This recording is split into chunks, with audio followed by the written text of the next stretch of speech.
bienvenue sur le comptoir de la psychologie. Aujourd'hui, on se retrouve pour un nouvel épisode qui va tourner autour du transfert et aussi du contre-transfert. Donc soit je ferai l'épisode entier où j'aborde et la notion de transfert et la notion de contre-transfert, soit si je vois que je me suis un peu trop étalée en discutant, je ferai 2 épisodes distincts, donc un sur le transfert, un autre sur le contre-transfert, en sachant que les deux notions sont évidemment en interrelation en permanence. On va voir tout ça. Alors le transfert, c'est vrai que déjà de par son analyse, c'est vraiment la pierre centrale de la cure analytique pour Freud. Donc tout au long de ses écrits, en tout cas facilement, Freud va se rendre compte du processus du transfert, il va en faire quelque chose, écrire, et ça va beaucoup motiver toute sa démarche, sa pensée autour de l'analyse. En sachant que le transfert, c'est quand même toujours difficile à raconter de par sa part assez étrange, même si tout le monde peut un petit peu voir, c'est-à-dire que tout le monde l'utilise assez facilement, ça reste quand même quelque chose de particulier. Si on doit définir le transfert et donc le contre-transfert de façon la plus simple possible, ça serait de se dire ce que le patient me fait et ce que je fais au patient. C'est-à-dire c'est ce que je ressens quand je vois le patient, et ce que lui il ressent, parfois en réaction à mes propres ressentis, parfois moi-même en réaction aux propres ressentis du patient. C'est-à-dire que moi je le vois comme un cycle, une énergie qui circule et pas 2 entités distinctes. Donc ce que le patient me fait ressentir, ce que moi je fais ressentir au patient.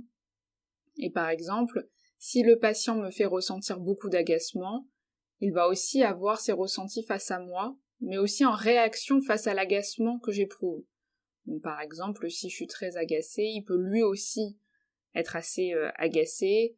ou alors, suivant sa problématique, ne pas se sentir intéressant, se sentir rejeté, peut-être une nouvelle fois rejeté. Donc là, vous voyez à quel point déjà, on peut se rendre compte que l'analyse du transfert va avoir un sens.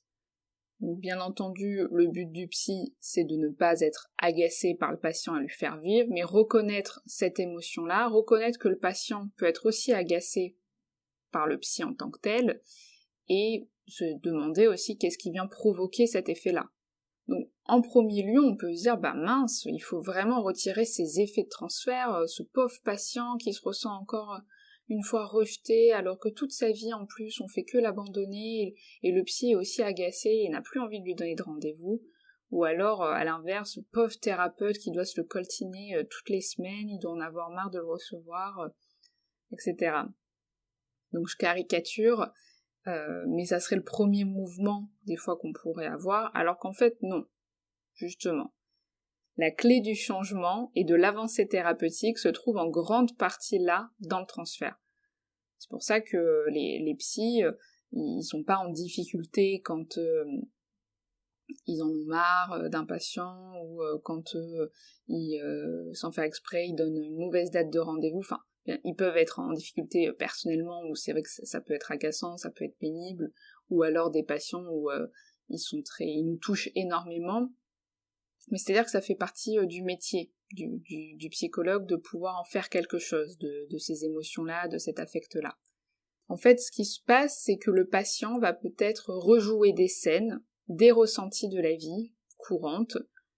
et dans la situation avec le psychologue, ces scènes-là rejouées, ça va pouvoir permettre de proposer une nouvelle lecture, comprendre ce qui se joue et opérer différemment. Si on continue avec l'exemple de l'agacement, c'est-à-dire que être autant agacé par un patient, ça me permet de penser à tout ce qu'il peut provoquer dans les liens avec les autres. Qu'est-ce qui fait qu'il a besoin d'être si désagréable peut-être pour être écouté, ou alors si dépassé, suivant les raisons de l'agacement, et pourquoi moi j'ai envie de le rejeter, de ne pas lui proposer d'autres rendez-vous, etc. Il y a aussi parfois le patient qui peut nous mettre à la place de la mère maternante, du père fragile, etc. Ça peut être tout et n'importe quoi, en sachant que souvent ce qui se vit dans la position avec le thérapeute, c'est une relecture de ce qui peut se jouer aussi avec d'autres personnes dans sa vie. Et nous, en tant que thérapeute, on le verra dans le contre-transfert, on peut occuper cette place, c'est-à-dire agir en fonction, donc des fois dans un premier temps inconsciemment, si en tout cas le thérapeute n'a peut-être pas assez d'expérience ou de finesse ou de retour sur ce qu'il est, et par exemple materner le patient, si le patient nous met à cette place-là. Donc c'est important de s'en servir comme un outil et de toujours y réfléchir pour les psychologues. Se dire, tiens, pourquoi avec cette patiente, par exemple, j'ai toujours tendance à lui donner des conseils pratiques, à intervenir, à la materner, j'ai envie de lui dire quoi faire, comment, etc., comme à une enfant, ou alors j'ai très envie de la consoler, j'ai l'impression de voir une petite fille qui pleure. C'est de se dire, quelle place j'occupe à ce moment-là pour le patient, pourquoi il me met dans cette position-là, est-ce que c'est parce qu'il en a manqué, peut-être de maternage, ou au contraire c'est quelque chose qui se rejoue en permanence dans ces relations où le maternage devient le seul mode d'entrée en interaction avec les autres. Donc c'est se dire mais je suis qui pour cette patiente, donc si je garde cet exemple, et pourquoi j'opère dans ce sens-là. Donc le transfert c'est pas un obstacle mais c'est un levier thérapeutique. D'ailleurs moi à chaque fois quand je prends bien le temps de noter, de réfléchir au transfert avec le patient et donc au contre-transfert, c'est là que j'avance le plus aussi, pour avoir des nouvelles pistes, surtout des fois quand il y a des choses qui échappent, qu'on a des difficultés à comprendre ce qui se joue, ce qui se passe pour le patient, le transfert c'est ce qui va vraiment nous permettre d'avancer par rapport à ça. Alors au départ, même pour Freud, le transfert c'était perçu comme une résistance, comme un obstacle. C'est-à-dire que Freud s'est rendu compte que plus on avançait pour le patient vers les désirs, vers tout ce qui pouvait être refoulé, ce qui coince d'une certaine façon, à ce moment-là, le patient pouvait se résigner. Il avait un discours par exemple beaucoup plus défensif, n'osait peut-être pas aller plus loin en étant assez frileux, si je peux dire, de ce qu'il pouvait renvoyer au psychologue. Donc quand en fait il arrivait dans quelque chose qui ne pouvait pas être dit, d'un coup il se mettait à penser au psychologue.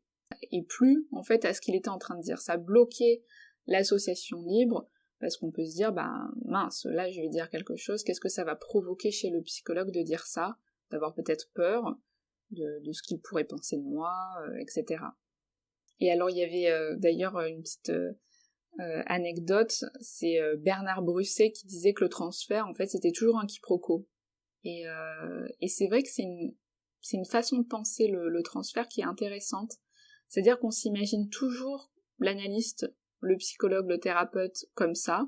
mais forcément, c'est jamais la réalité. Mais c'est utile, en fait, de penser que le thérapeute pourrait être telle ou telle autre personne, qui serait quelqu'un d'organisé, très méticuleux, ou alors très bordélique, ou même s'imaginer des scènes qu'on interprète, je sais pas, par exemple, un moment le patient arrive plus tôt à sa séance, et puis il voit un autre patient sortir du cabinet du psychologue, et alors soit il peut être choqué parce que dans sa réalité il se disait que peut-être c'était le seul patient, donc même si c'est bien que dans le réel c'est pas possible, mais fantasmatiquement des fois on pourrait se dire qu'on est l'unique pour le psychologue, ou alors justement il voit le psychologue rire avec un autre patient et puis il se dit vraiment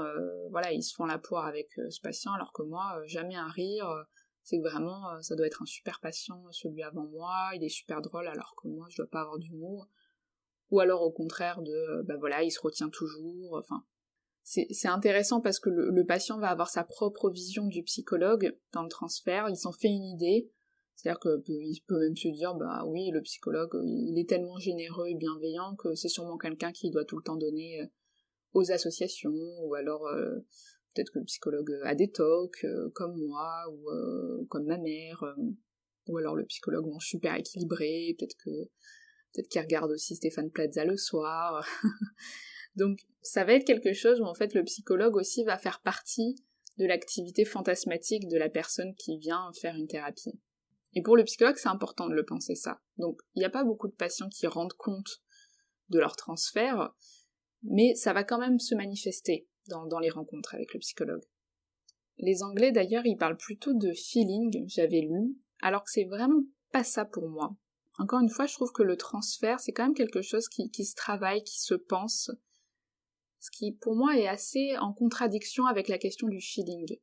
qui serait quelque chose qui nous traverse, un instinct, on y va, mais on peut pas vraiment en dire quelque chose. Alors que le transfert, si, c'est un outil même principal du psychologue. Justement, ça va demander une forme de distance, de prise de distance, le transfert, un décalage pour entendre ce que le patient n'entend pas. par rapport au feeling, qui fait qu'on serait pleinement dedans, qu'on se laisserait guider. Le transfert, c'est quand même quelque chose qui va demander un pas de côté pour pouvoir l'entendre et renvoyer au patient ce que lui n'entend pas dans ce qui se joue dans cette relation thérapeutique. Quand on parle de transfert, on peut justement penser à un déplacement de quelque chose, c'est-à-dire on transfère quelque chose, on le met ailleurs, ou alors une liaison, un transfert entre deux endroits, par exemple. Et j'aime bien ce sens aussi très concret du mot et des termes, parce que ça aide vraiment à les penser. C'est-à-dire que Freud va penser le transfert aussi dans ce sens-là, comme un déplacement. Il va construire sa théorie avec sa pratique. Donc c'est comme une forme de réactualisation, d'où le côté déplacement, c'est-à-dire déplacement des désirs inconscients sur la figure du thérapeute. Donc déplacement de tout ce qui peut se jouer de façon inconsciente sur la figure du thérapeute, sur l'espace thérapeutique. Donc c'est vrai que des fois on a tendance à banaliser la question du transfert, même si je vais y revenir dessus, et pour moi c'est pas forcément négatif de banaliser cette question-là, mais quand on la pense au sens freudien, au sens de l'analyse, c'est un vrai processus qui se met en route. Il y a vraiment des liens transférentiels, des modalités transférentielles, et il faut donc le percevoir dans la cure, dans l'analyse, dans la thérapie, au sens d'un processus du lien thérapeutique. Il y a vraiment toute la notion aussi de répétition. Donc quand on dit on déplace et qu'on répète aussi ailleurs dans la notion de transfert, c'est-à-dire que le patient peut répéter, rejouer l'amour, la haine, l'ambivalence, les émotions vécues sur la figure de l'analyste. Et souvent ce qui se passe donc dans les premiers temps thérapeutiques, c'est que le patient ne sait pas, mais il agit. Et le processus de l'analyse, de la thérapie, ça sera justement de ramener de la pensée, de la réflexion, de la parole au lieu de l'action. Donc le transfert, c'est aussi du lien, et on peut même penser que c'est du lien au-delà même du cadre thérapeutique, c'est-à-dire que ça pourrait exister dans toute relation. Certains disent même qu'il peut y avoir transfert à chaque fois, à la même rencontre, d'autres qu'il faut beaucoup plus, et quand on parle selon moi du transfert avec les patients, je suis assez d'accord avec cette idée que parfois une rencontre suffit. Alors moi j'emploierai pas forcément le transfert au sens de processus, mais j'aime bien en tout cas penser comme un premier lien transférentiel, ou des prémices du transfert, des points transférentiels, que je différencie justement du processus thérapeutique, mais c'est vrai que parfois une rencontre, un événement peut suffire pour avoir un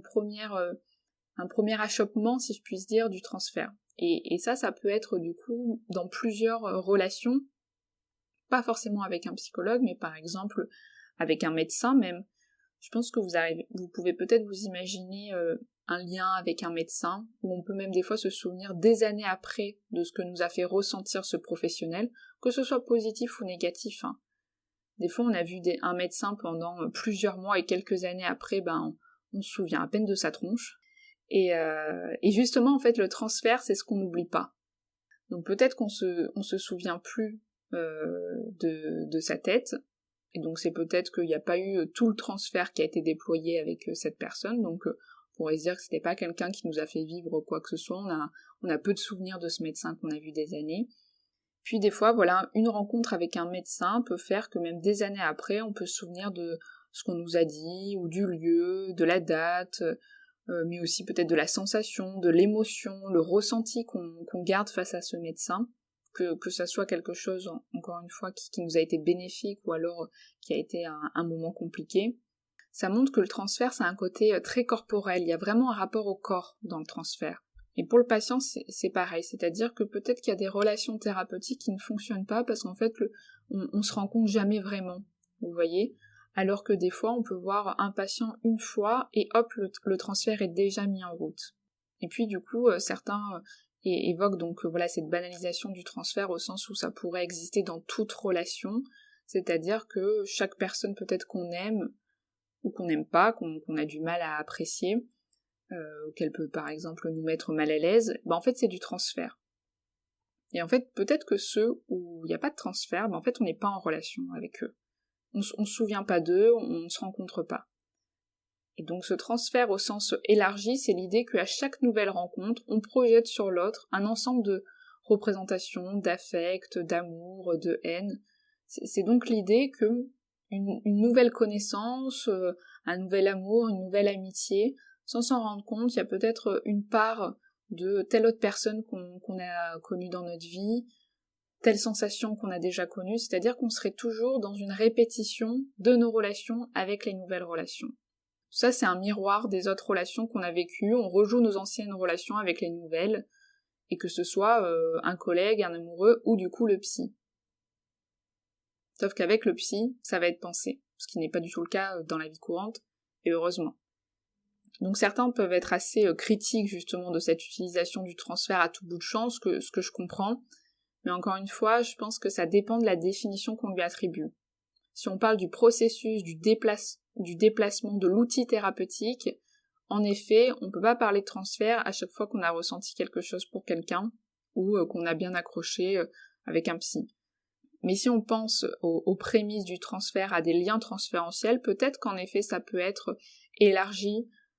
et pour donc dans les rencontres avec des psychologues, ou des fois une rencontre justement pourrait suffire, et peut-être aussi de façon plus sauvage, où chaque lien avec nos proches, chaque nouvelle rencontre, il y a du transfert qui se répète, qui se rejoue par rapport à ce qu'on a pu vivre dans nos autres relations. Donc le transfert, ça permet d'être d'autant plus dans la représentation, dans le lien thérapeutique, c'est-à-dire que parfois, pour le patient, ce n'est pas pensé, ce qui se rejoue sur la figure du thérapeute, et le travail du psychologue et le travail de la thérapie, ça va être justement de le symboliser, de se rendre compte en fait aussi de ce qui peut se jouer là, de ce qui peut se répéter, et de la façon dont on s'adresse aux autres. C'est-à-dire que le patient ne va pas forcément pouvoir éprouver ce qu'il agit, vu qu'il n'en est pas conscient, il le répète et c'est normal, et du coup il agit au lieu de le penser. Et le psychologue, avec cet outil-là, avec son appareil aussi à penser, va pouvoir le vivre pour le penser et le travailler avec le patient dans le but qu'il y ait une transformation de ça. Donc on part du principe que ce que le patient peut éprouver, il va nous le faire vivre sans s'en rendre compte. Et donc le psychologue va transformer cet éprouvé-là, en lui renvoyant, en déplaçant des questions, en interrogeant d'une façon différente, en lui soulignant peut-être quelque chose qui se répète, etc. Donc c'est comme un espace de dépôt où la personne dépose ce qu'elle est, son mode de relation, son mode de vie, ses vécus, en nous, et que le psychologue va dans un aller-retour pouvoir traduire et restituer. Et d'ailleurs on parle même de fin de prise en charge quand il y a une forme de résolution du transfert. Freud y parle même de liquidation, donc vraiment le terme brut. C'est-à-dire que le patient il peut commencer à désinvestir le processus, le lien avec l'analyste, et donc la relation thérapeutique. Et souvent c'est quand on se rend compte que ce transfert se délite un petit peu d'une certaine façon, que peut-être le lien thérapeutique se termine, que la thérapie peut prendre peut-être une fin, donc le patient commence à désinvestir ce processus. Ce qui peut aussi être le cas chez le thérapeute. Et on peut s'en rendre compte aussi quand le patient peut aspirer à d'autres choses, d'autres investissements, peut-être que voilà, à l'heure de sa séance, il aimerait bien s'inscrire au basket, enfin, je sais pas, il peut y avoir des exemples comme ça qui peuvent signifier que peut-être cette relation avec le thérapeute, elle prend moins de sens, il y pense moins préoccupé, puis à côté de ça, il y a des choses qui ont pu être transformées, de nouveau élaborées, retrouver une forme de souplesse dans la vie, qui peut en tout cas vouloir dire que on est dans une résolution du transfert. Je vais faire une deuxième partie de cet épisode justement pour le contre-transfert, histoire que peut-être vous ayez deux épisodes distincts et qu'après vous allez pouvoir les mettre en lien, même si j'ai abordé de façon plus silencieuse le poids du contre-transfert aussi, mais peut-être faire un épisode un petit peu plus court pour le séparer, le penser aussi de façon distincte, en sachant que vous pouvez me dire si vous préférez en règle générale un épisode plus long, je sais pas, de 30-40 minutes, ou peut-être deux épisodes de plus 20 minutes. Donc dites-moi aussi vos préférences. On se retrouve du coup la semaine prochaine pour la deuxième partie, donc cette fois-ci je les mettrai à la suite au lieu d'avoir une fois tous les 15 jours le podcast, là j'en ferai une fois par semaine pour ces 2 épisodes, histoire que vous n'attendiez pas trop longtemps. Voilà, j'espère en tout cas que ça vous a plu, et puis je vous dis à la semaine prochaine. Salut!